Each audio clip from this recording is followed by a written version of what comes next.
Kita menelusuri kitab Kejadian yang terdiri dari dua bagian utama. Bagian pertama dimulai di sebuah taman di mana kita bisa melihat kemanusiaan runtuh oleh tindakan menghancurkan diri sendiri. Kisah itu berakhir di Menara Babel di mana manusia-manusia pemberontak diserakkan oleh Allah. Lalu bagian kedua dari kitab Kejadian menyoroti dan berfokus pada satu keluarga. Dan tepat di tengah-tengah, ada kisah yang menghubungkan dua bagian utama kitab Kejadian ini yang membantu kita memahami isinya. Jadi, bagaimana kita beralih dari Menara Babel sampai kepada kisah yang ada di tengah? Nah, setelah peristiwa penyerakan di Menara Babel, ada sebuah silsilah. Dan silsilah itu berasal dari salah satu suku yang akhirnya sampai pada satu orang yang bernama Abram. Ia lebih dikenal sebagai Abraham. Allah mulai membuat janji-janji kepada Abraham, seperti Allah akan memberkatinya dan memberinya banyak anak. Allah juga berkata bahwa melalui Abraham dan keluarganya, seluruh bangsa di dunia akan menemukan berkat Allah. Jadi pada dasarnya, Allah sedang mencoba untuk memulihkan kondisi manusia seperti sedia kala, waktu masih berada di Taman Eden, dan mengembalikan manusia kepada tujuan awalnya bagi dunia. Itu seperti rencana penyelamatan kemanusiaan. Itulah sebabnya seluruh bagian kedua dari kitab Kejadian adalah tentang satu keluarga ini. Jadi ada Abraham yang kemudian memperanakkan Ishak, Ishak memperanakkan Yakub, Yakub memiliki 12 anak. Dan kepada setiap generasi, Allah memperbarui janjinya untuk memberkati mereka dan seluruh dunia melalui mereka. Dan karena janji untuk memakai keluarga ini untuk menyelamatkan dunia, maka cukup mudah untuk membaca kisah ini sebagai contoh bagaimana menjadi orang yang baik. Namun sebenarnya, dalam banyak hal keluarga ini tidak menjalankan fungsinya dengan baik. Sebagai contoh, mari kita lihat kisah Abraham. Seluruh kisah ini adalah tentang bagaimana Allah memberi Abraham dan istrinya Sarah sebuah keluarga.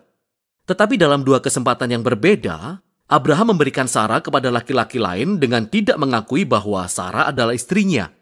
Lalu Sarah menjadi tidak sabar untuk memiliki seorang anak, dan dia membuat Abraham tidur dengan hambanya perempuan, yang kemudian menimbulkan berbagai masalah di dalam keluarga. Mereka menjadi semakin tua dan kita mulai berpikir bahwa mereka tidak akan pernah mempunyai anak. Tetapi secara ajaib, akhirnya mereka memiliki anak. Ialah Ishak. Ishak mempunyai dua anak laki-laki yang bernama Esau dan Yakub. Dan sepertinya semua hal berjalan dengan baik.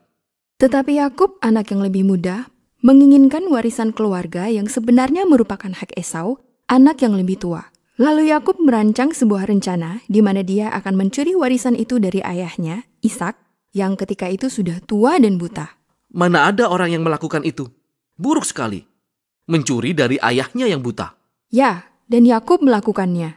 Lalu Yakub di kemudian hari memiliki 12 anak laki-laki. Keluarga besar. Tapi Yakub mengasihi anaknya yang ke-11, Yusuf, lebih daripada yang lain. Dan Yakub memberikan jubah istimewa kepada Yusuf.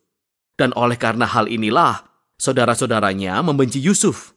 Begitu bencinya sampai-sampai mereka berencana untuk membunuhnya. Namun mereka tidak jadi membunuhnya, tetapi mereka menjualnya sebagai budak di Mesir. Selama di Mesir, melalui serangkaian peristiwa yang luar biasa, Yusuf beranjak dari seorang tahanan menjadi orang nomor 2 dalam pemerintahan.